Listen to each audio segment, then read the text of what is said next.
kulanti wacan wanaagsan daawadayaal ku soo dhawaada wararkii ugu dambeeyay saakay iyo Soomaaliya qodobada aad daawan doontaana waxa qayb ka noqonaya ilaalada Xasan Sheekh Maxamuud oo ka degay magaalada Laascaanood Somaliland oo rakibtay lidka diyaaradaha cabsi dagaal oo ka taagan waqooyiga xogihii ugu dambeeyay macluumaad xasaasiya hanjabaad ciro iyo ciidankii Xasan Sheekh oo ka degay Laascaanood macluumaad ku saabsan ayaan muuqaalkan xogihii ugu dambeeyay kuugu faafahin doona inaga oo ku eegi doona hadda halka la kala marayo iyo cabsida ay wajahayaan maamulkii waqooyi bari ee firdhiyo uu hogaaminayo aan ku bilowno inta aan guda gelin warbixinteenan waxaan si gaar ah kaaga dalbanaynaa in muuqaalka noo shargareyso leeg saarto sidoo kale muuqaalka barteena Rise TV-na aad qayb ka noqoto dadka ku xiran ee hela macluumaadka xasaasiga ee halkan aynu ku soo baahayno sidoo kale rukumo oo furagan baleelka وهاجاك ilaalada Xasan Sheekh Maxamuud ama ciidanka madaxtooyada ayaa waxa ay ka degeen magaalada Laascaanood ee xarunta u ah maamulka waqooyi bari ee dawladda Soomaaliya ay taageersan tahay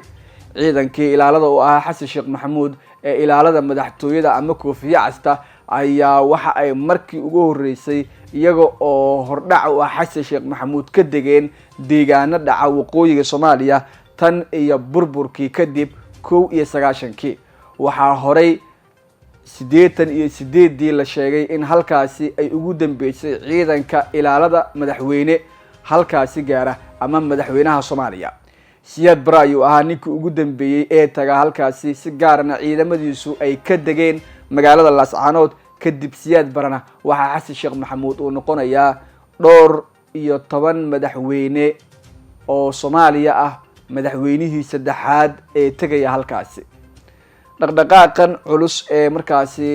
ka socda hadda Laascaanood waxa ay muujinayaan tallaabooyin culus oo dhanka Somaliland ay qaadeen ciro ayaana waxa uu qaaday tallaabo degdeg oo dagaal isaga oo faray ciidamada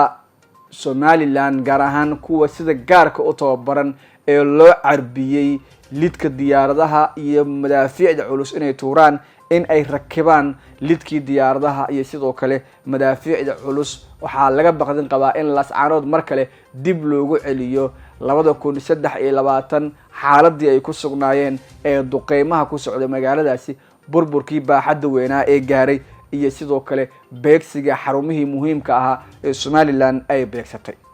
waxa hadda socda tallaabooyin ciidan oo degdeg dhaqdhaqaaqyadan ka socda waqooyiga ayaana waxa ay muujinayaan deegaanada dhaca halkaasi in xaaladdu ay marba marka ka dambayso sii tarayso firdhiya oo ka baqdin qaba in lagu soo weerar Laascaanood ayaa durba bilaabay in uu weerar degdeg qaado isaga oo ceerigaabo faray ciidamadiisu inay u dhaqaaqaan qabashadeeda in si buuxda ay ula wareegaan Somaliland dhankeedu waxa ay qaadeen tallaabo military oo degdeg waana mid muujinaysa inay ka hortagayaan qorshaha Xasan Sheekh Maxamuud iyo ka qaybgalka caleemasaarka firdhiye oo mas'uuliyiin badan oo qaarkood beesha caalamka ay ka mid yihiin la soo wariyay inay gaarayaan magaalada Laascaanood durba waxa halkaas ku sii qulqulaya wafdi ballaaran balse waxa hordhac u ah ciidamo badan oo dawladdu halkaas ay geysay sirdoonka Soomaaliya ayaana la geeyay deegaanadaasi waxaana Muqdisho laga daabulay dhowr diyaaradood oo ciidan oo isugu jira haram cad gorgor iyo sidoo kale ciidamada ilaalada madaxtooyada iyo ciidanka nisa waxaana diyaaradahan ay yihiin kuwa si gaar ah uga socda magaalada Muqdisho oo Muqdisho laga qaaday saacadihii la soo dhaafay ciidankii ugu badnaa ee Xasan Sheekh Maxamuud ayaana gaaray magaalada Laascaanood ilaalada u ahaa si gaar ah waxa mudooyinkii ugu dambeeyay magaalooyinka ama goobaha uu tagayo Xasan Sheekh Maxamuud waxa la geenayay ciidamo badan oo ilaaladiisa ka tirsan kuwa sirdoonka oo sidoo kale xuraan sameynaya iyadoo ugu dambeysay shalay oo Xasan Sheekh Maxamuud oo kulamo degdeg la qaaday qaybta sahanka iyo sirdoonka ee markaasi ciidanka xooga gaar ahaan taliyaha qaybta sahanka iyo sirdoonka kulamada waxa ku weelinayay Odawaad Yuusuf Raage iyo Fiqi kadibna waxay u dhaqaaqeen tallaabooyinkan iyo in ciidankii ugu badnaa laga dejiyo magaalada Laascaanood oo xarun u ah maamulka waqooyi bari oo si weyn haday u diidan yihiin Somaliland iyo Puntland Saciid Deni ayaa mudooyinka ugu dambeeyay hortaagnaa maamulkan dhismihiisa isaga oo diidmo culus ka keenay balse waxaa hadda soo baxaya in waqooyi bari caleemasaarkeeda haddii uu dhaco halkaasi ay ka imaan karaan in Soomaaliya ay kusii xoogeysato dhanka Somaliland iyo Soomaaliya ayaana isku hayay tallaabooyin la qaaday oo horey u dhacay iyo dhacdooyin waaweyn oo ay aad uga godoodeen hogaamiyaashii soo maray dalka qaarkood waxaana si gaar ah hadda Ciro uu ku dhawaaqay in tallaabo military uu isaga dhicinayo Xasan Sheekh Maxamuud haddii tallaabada iyo sidoo kale dhaqdhaqaaqa hadda socda ay halkooda ka sii socdaan ama la isku dayo in sida uu sheegay lagu xadgudbo deegaanada Somaliland. Hargeysa waxaa ka socda kulamo degdeg ah oo arrimahan looga arinsanayo lama oga sida ay wax noqon doonaan balse waxaa qorshihii ugu dambeeyay ee arrimahaas la xiriira ay si gaar ah markaas Somaliland maalmahan ugu diyaar garoobayeen iyada oo diyaariyay hubka lidka diyaaradaha iyo sidoo kale madaafiicda culus oo waliba noocyadii ugu dambeeyay casriga oo soo gaaray ayay tijaabooyin ku sameeyeen dabridadii ka dhacay dhowrkii maalin ee la soo dhaafay agagaarka Guumeys Ceerigaabo iyo sidoo kale goobaha kale ee la isku horfadhiyana waxay ahaayeen tijaabooyin waaweyn oo Somaliland ay ku tijaabiyeen hubkii dhawaan ay la soo wareegeen ama ay markaas bandhigyo waaweyn ay ku sameeyeen qolka dagaalka oo ah halka uu Ciro ugu tagay qaar kamid ah saraakiisha hogaaminaysa howlgalkan ayaa waxa uu markaasi si dardar leh ku faray in ay u dhaqaaqaan tallaabooyinkan military ee la xiriira dhaqdhaqaaqyada ka socda deegaanada qaarkood ee SSC Qaatumo ama maamulkii hore ee Qaatumo balse hadda waqooyi bari ee markaasi dawladda Soomaaliya ay magac ahaan ugu bedeshay maamulna halkaasi ay uga dhistay Xasan Sheekh Maxamuud ayaana dhowr diyaaradood oo ciidan waxa uu ka dajiyay magaalada Laascaanood halka oo muddooyinkii ugu dambeeyay ay ka socdeen tallaabooyin waaweyn oo ciidan iyo dhaqdhaqaaqyo halis ah oo marka la eego sida ay hadda wax u socdaan kaga sii dhigi karta xaaladda mid aan sahlanayn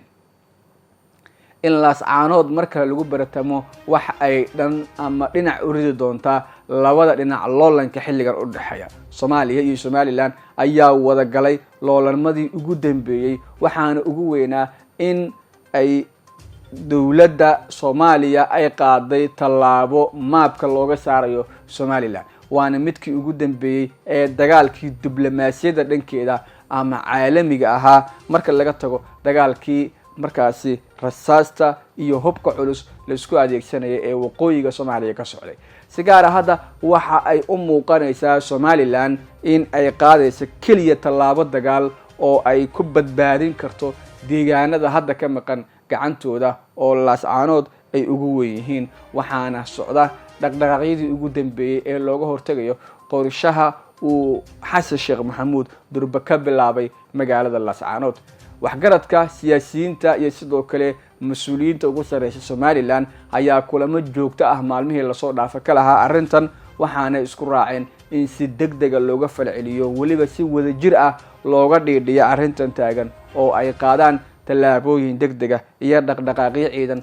oo ay kaga hortagayaan haddaba in lidka diyaaradaha la rakibo dagaalna lagu dhawaaqo oo Somaliland markan ay u soo jeesteen in ay difaac dagaal galaan waxay ka sii dhigaysaa in mar kale la tijaabin doono awoodda ciidan ee Somaliland tan waqooyi bari iyo tan Soomaaliya oo markaasi Xasan Sheekh Maxamuud ciidankii ugu badnaa oo amray in laga dejiyo magaalada Laascaanood ee xarunta gobolka Sool sidoo kale ana caasimada maamulka waqooyi bari ee Firdhiye markaasi uu hogaamiyo Firdhiye ayaa muddooyinkii ugu dambeeyay waxa uu dalbanayay in ciidamo badan oo ka tirsan kuwa militariga Soomaaliya iyo ciidanka ilaalada madaxtooyada ay markaasi halkaasi gaaraan si guud loogu adkeeyo amniga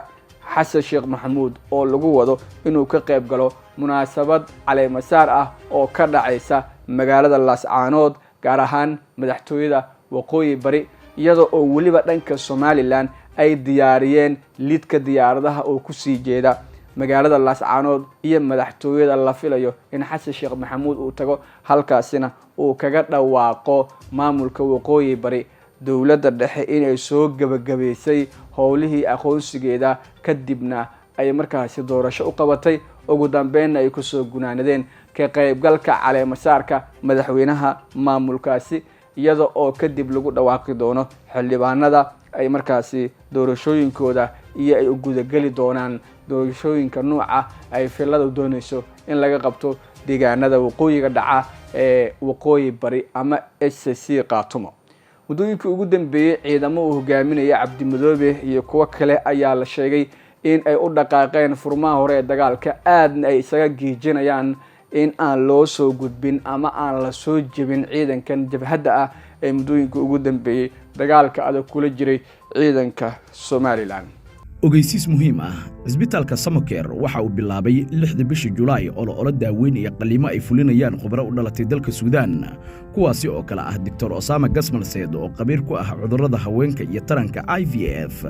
iyo Dr. Maxamed Cabdilxamiid oo ku takhasusay qaliimada guud iyo bogsakarowga.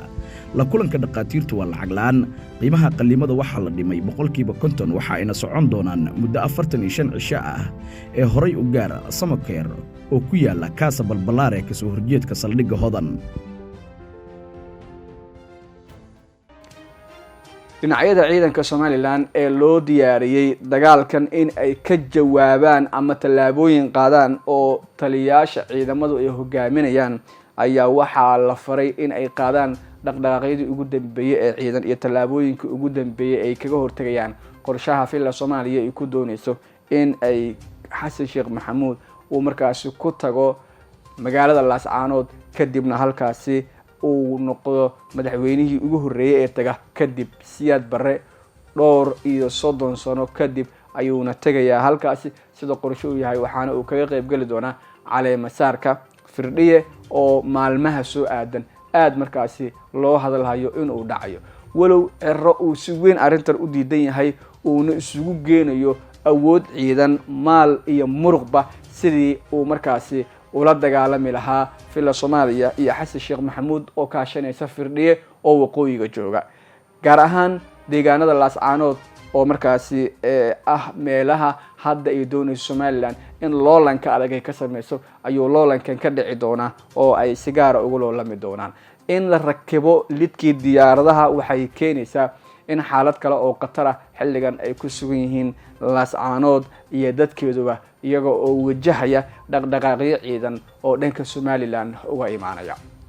maalmihii la soo dhaafay qorshayaal waaweyn ayaa ka socday deegaanadaasi qaarkood duqeymo ayaana ka dhacay deegaano dhaca gobolka Sanaag waxaana Sool lagu tijaabiyay dhowr nooc oo hubkii casriga ahaa ee dhawaan ay soo iibsadeen ama ay la soo wareegeen Somaliland ay ku tijaabiyeen waana midda sida degdega ah xilligan u keenaysa in dhaqdhaqaaqyo ciidan oo xoog leh ay sii socdaan tallaabooyinka military ee la qaadayo ayaana ka sii dhigaya marba marka ka dambeysa mid xaaladda kaga sii dari kara dhaqdhaqaaqyada hadda socda ayaana waxay yihiin kuwa ay dawladda Soomaaliya ku doonayso in lagu dardargeliyo howlgallada socda ee sida gaarka ah ay ku doonayaan in ay kaga adkaadaan dhinaca Somaliland oo loolan adag hadda kula jirta. dhowrkii sano ee la soo dhaafay waxaa socday tallaabooyin waaweyn waxaana Somaliland wali ay ku rajawan yihiin inay gaari karaan Gooja Cadde oo ahayd halkii xuduudka uu ahaa markii hore oo ciidamadeedu ay ku sugnaayeen balse ay hadda ciidamadeedu ka soo dhaqaaqi doonaan goobaha ay markaasi kaga sugan yihiin aaga Cerigaabo Gumeys iyo sidoo kale goobaha kale ee la isku horfadhiyay muddooyinkii ugu dambeeyay ee duqeymaha ay ka dhaceen. in sidoo kale tallaabooyinkan military xilligan la qaado waxay sahli doonaan in dhinacyadan qaarkood ay kala adkaadaan awood ciidan ayaana la isku maqooninayaa sida u muuqata hadda oo saacadihii la soo dhaafay ay socdeen dadaallo xoogan oo lagu doonayay sidii lagu soo afjari lahaa khilaafkan qotada dheer ee muddada dheer soo jiitamayay una dhaxeeyay dhinacyadan iyada oo dagaal qaab aan ahayn oo diblomaasiyada la isku dayay in lagu dhameeyo Somaliland aqoonsi ay ku hesho haddana ma aysan dhicin ugu dambeynse waxaa la tijaabin doonaa mar kale awoodda ciidan ee Cabdiraxmaan Cirro kadib markii hore dagaal uu galay Muuse Biixi madaxweynihii ka horeeyay Cabdiraxmaan Cabdullaahi Cirro oo hadda si gaar ah markaasi u wajahaya xaaladihii ugu dambeeyay waxaana uu fasaxay ciidamadii Somaliland oo uu qorsheenayay xilligan in ay qaadaan tallaabooyin dagaal oo degdeg ah oo ka dhan ah maamulka Xasan Sheekh Maxamuud ee magaalada Laascaanood uu ka dhisay ee Firdhiye uu hogaaminayay ama waqooyi bari Soomaaliya. dhaqdhaqaaqyadan waxaa sidoo kale ku jira maamulka Puntland oo la dhacsan tallaabada uu qaaday Cabdiraxmaan Ciro, waxaana si gaar ah ay markaasi hadeertan u muuqdaan in Ciro iyo Saciid Deni ay ka wada shaqeyn karaan iskaashiga dhinacyadan iyo in loolan adag oo uu ka bilowdo waqooyiga mar kale ay markaas suurto geli karaan in meesha ay ka saaraan maamulka waqooyi bari ama ACC Qaatumo. Firdhiye ayaana waxa uu dhankiisa qabaa fikrad ah in dowladda dhexe ay ciidamo badan haddii ay siiso weli uu jiritaan kale halkaasi ka sii jiri doono, iyada oo ay si gaar ah u dhaqaaqeen tallaabooyin ciidan ay u qaadeen dhinacyada ka soo horjeeda ee sida weyn hadda isku diidan yihiin ama loolan ka adag kula jira. dhowrkii maalin ee ugu dambeeyay dhaqdhaqaaqyadan hadda socday waxay ahaayeen kuwo marba marka ka dambeysa soo tarayay oo ay ugu waaweynayeen xiisadihii jiray ee markaas la xiriiray dhanka maamulka waqooyi bari iyo dhinaca sidoo kale Soomaaliya oo ay markaas aad isku hayeen Somaliland. dagaalka maabka la xiriira ayaa sidoo kale ah midka ugu weyn ahna midka ugu qaraar ee xilligan ka dhex taagan, waxaana Ethiopian Airlines lagu eedeeyay in ay u hoggaansantay amar dowladda Xasan Sheekh Maxamuud ka soo baxay, iyada oo Somaliland ay markan qaadayaan go'aan culus oo ku saabsan arrintan ayna uga jawaabayaan tallaabada uu qaaday maamulka Abiy Ahmed iyo diyaaradda ay markaasi Ethiopian Airlines oo u hoggaansantay tallaabo uu qaaday Xasan Sheekh Maxamuud iyo xukuumaddiisa oo ku saabsan in maabka Somaliland laga tiro laguna qoro maabka Soomaaliya, taa oo ka dhigan in xilligan xiisadaha jira iyo sidoo kale khilaafka dhinacyadan u dhaxeeyay cirka isku sii shareereen. walow lidkii diyaaradaha la rakibay oo ay Somaliland amar culus bixisay kana hor istaagaysa Laascaanood inay ka degaan diyaarado dagaal, ayaa haddana waxay u muuqataa in xaaladan marba meel taagan hadda ay dhinac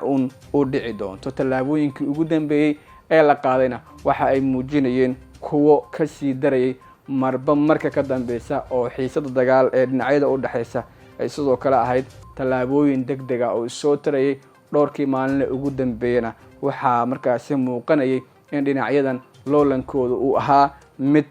sare u sii kacaya oo ay markaasi ku loolamayaan Laascaanood cidda u dambeynaysa ama cidda u haraysa. ciidanka ilaalada madaxtooyada ayaana halkaasi gaaray, waxaana u muuqataa in maalmaha soo aadan ay Laascaanood ka bilaabayaan qorshe iyo dhaqdhaqaaq fila Soomaaliya dhankeeda ah, iyada oo ay socdaan tallaabooyinkan ayaa haddana waxa soo taraya tallaabooyinka ciidan ee dhanka Somaliland ka imaanaya. lidka diyaaradaha ayaa la rakibay. xog walba oo ku soo korota wararka la xiriira dhaqdhaqaaqan ciidan ee socda, wararkeena warbixinadeena iyo sidoo kale barnaamijyadeena xiga ee halkan inuu ku soo baahino ayaan idinkugu soo gudbin doonaa. haddaba noqo daawadaha ugu horeeya ee muuqaaladeena halkan ka daawada.